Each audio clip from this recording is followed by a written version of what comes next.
বলছেন আপনি তো আর বেশি দিন আমাদের মাঝে থাকবেন না আল্লাহ রাসূল।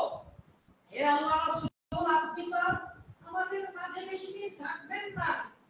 আউসিনি ইয়া রাসূলুল্লাহ, আউসিনা, আমাদেরকে কিছু উপদেশ দিন তাহলে। উসিকুম বিতাকওয়া, বিতাকওয়াল্লাহ, আল্লাহকে ভয় করো, আমি তোমাদেরকে উপদেশ দিচ্ছি। রাসূলুল্লাহ সাল্লাল্লাহু আলাইহি ওয়াসাল্লাম একটু জোর ফিরে পেলেন, তিনি বললেন আমি তোমাদেরকে উপদেশ দিচ্ছি, শোনো কি করবে। আযু আলাইহা বিন্নাওয়াজিজ, তোমরা আমার সুন্নাত এবং আমার রেখে যাওয়া এই যে খুলাফাউর রাশিদান, রাশিদিনের সুন্নাহগুলো তোমরা আঁকড়িয়েই শুধু ধরবে না, আযু, মারির দাঁত দিয়ে কামড়িয়ে ধরো, আযু, কামড়িয়ে ধরো, বিন্নাওয়াজিজ, শক্তিশালী মারির দাঁত দিয়ে এমন ভাবে তোমরা সুন্নাহকে আঁকড়িয়ে ধরো, যদি সুন্নাহ নিয়ে তোমরা থাকতে না পারো তাহলে সেখান থেকে তোমরা হিজরত করে চলে যাও। ঈমানকে বাঁচানো তোমাদের জন্য এত কষ্টকর হয়ে যাবে, এই হাতে যেমন আগুন নিয়ে থাকা যেমন কষ্টকর, তার চাইতেও বেশি কষ্টকর হয়ে যাবে।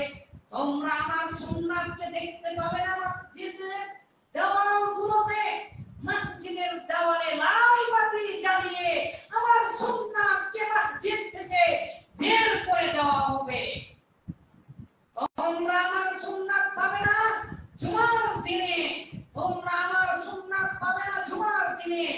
জুমার দিনে যখন আরবি খুতবা হবে তোমরা তখন সবাই ঘুমিয়ে পড়বে, আর তার আগেই আরেকটা খুতবা চালু করবে। তারপরে মসজিদের সালাতের পরে আবার সভাপতি চালু করে দেয়, খালি খুতবা আর খুতবা। কোরআন হাদিস যখন শোনা দরকার তখন শুনবে না। তোমরা মসজিদকে বাদশা, তোমরা মসজিদকে খাবার ঘর বানিয়ে ফেলে দিবে। তোমরা মসজিদে চল্লিশা করবে, তোমরা মসজিদে খতম তারাবি নয়, খতম করার দোয়া কোরআন দিয়ে পড়িয়ে মরা মানুষের উপরে পড়িয়ে সেখানে তোমরা খেতে যাবে, তোমরা বেদাত করবে।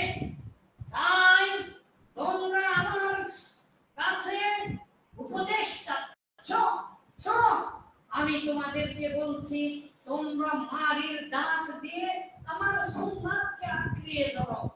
আমার সুন্নাহ থেকে যখন তোমরা চলে যাবে, দূরে সরে যাবে, তখন আর তোমাদের কাছে দ্বীন থাকতে পারে না।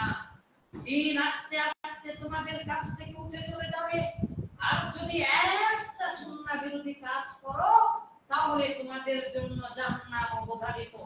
তাই রাসূলুল্লাহ সাল্লাল্লাহু আলাইহি ওয়াসাল্লামের সর্বশেষ কথা বলে শেষ করছি। সকলকে প্রস্তুতি নেন, ইনশাআল্লাহ প্রস্তুতি নিতে পারেন। আমরা কুইজ প্রতিযোগিতা দিব ইনশাআল্লাহ। সম্মানিত দিনী ভাই, আমাদের দুটো খুশির সংবাদ আছে ইনশাআল্লাহ। কোরআন ও সুন্নাহর উপরে ভিত্তি করে আমাদের দিনী ভাইরা লিখেছেন আলহামদুলিল্লাহ। নিয়াম ভাই যে ভাইরা তাহকিক করেছেন, আলিম ওলামারা আরো দিনী ভাইরা লিখেছেন, সেগুলো আমরা ইনশাআল্লাহ সম্পাদনা করার চেষ্টা করছি ইনশাআল্লাহ। অচিরে ইনশাআল্লাহ এগুলো কোরআন হাদিস থেকে আমরা জানতে পারবো। খুব রেয়ার একটি বই হতে চলেছে। পাশাপাশি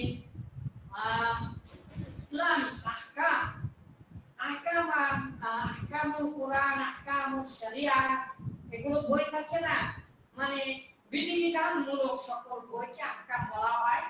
তো এরকম কুইজ আহকাম জাতীয় সকল কুইজ আকীদা সহ আহকাম জাতীয় সকল কুইজ আলহামদুলিল্লাহ আমার দিনী ভাইরা সংগ্রহ করেছেন। চেষ্টা করব সেগুলোর প্রত্যেকটার পাশে ইনশাআল্লাহ কোরআন হাদিসের প্রিন্ট দেওয়ার জন্য, যাতে আমি এটা আগে কখনোই দেখিনি। আহকামুল কুইজ মানে আহকাম জাতীয় কুইজ, বিষয় ভিত্তিক কুইজ এবং সেটা প্রশ্ন উত্তর আছে আহকাম জাতীয়। আপনারা দোয়া করবেন আল্লাহ তাআলা সহজ করো। পরিশেষে হেদায়েত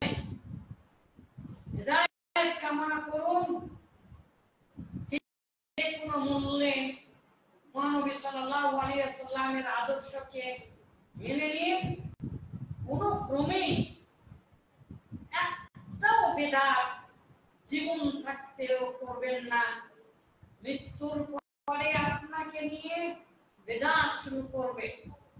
এত কোরআন হাদিস আর বলার সময় নেই, শুধু এতটুকু জেনে রাখুন, সন্তান সন্ততি পিতা মাতা আত্মীয় স্বজন এগানা বেগানা পাড়া প্রতিবেশী পৃথিবীর সকল ধন সম্পদ সকল কিছুর চাইতে যদি রাসূলুল্লাহ সাল্লাল্লাহু আলাইহি ওয়াসাল্লামকে মেনে নেওয়ার মন মানসিকতা না থাকে, তার সুন্নাতকে যদি ভালো না বাসেন, তাকে যদি অনুকরণ না করেন, তাহলে আপনি মুমিন হতে পারবেন না। আপনি প্রকৃত খাঁটি মুমিন হতে পারবেন না। অল্প অল্প ঈমান নিয়ে টুকিয়ে টুকিয়ে বেঁচে থাকলেও আপনি শেষ পর্যন্ত হয়তোবা জান্নাতে যেতে পারবেন না। অল্প ঈমানদারেরা অল্প ঈমান নিয়ে জান্নাতে যাওয়া যায় না, কারণ মৃত্যুর আগেই সে ঈমান হারিয়ে যায়।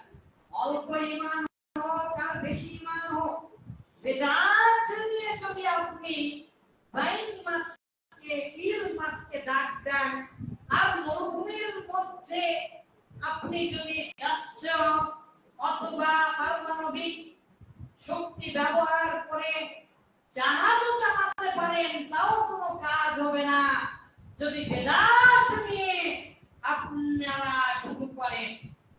বহুদিন আগে এই যে গোটা বিশ্বব্যাপী দোয়া করছি, আল্লাহ আপনি মুসলিমদেরকে সাহায্য করুন। কোন মাসে যা 2, 3, 4, 8 বছর প্রায় হয়ে গেল, ফিলিস্তিনিদের মারছিল, কিছুই করতে পারছি না। তো খবর পেলাম মসজিদ থেকে বাইতুল মুকাররম থেকে কি বের হবে, ফিলিস্তিনিদের জন্য মিছিল বের হবে। তো মনে করলাম যাই, ইসলামী বই মেলা হচ্ছিল, বইয়ে কিনবো, আবার মিছিলে অংশগ্রহণ করব। এবারে মিছিল প্রথম যেটা বের হলো বাইতুল মুকাররম থেকে, সেখানে দেখি হাত পাখার বাতাসে ঈমান পান জুড়িয়ে আসে। এখন আমি ভাবছি যাই হোক, অন্তত হাত পাখার বাতাসে আমি এর পিছনে পিছনে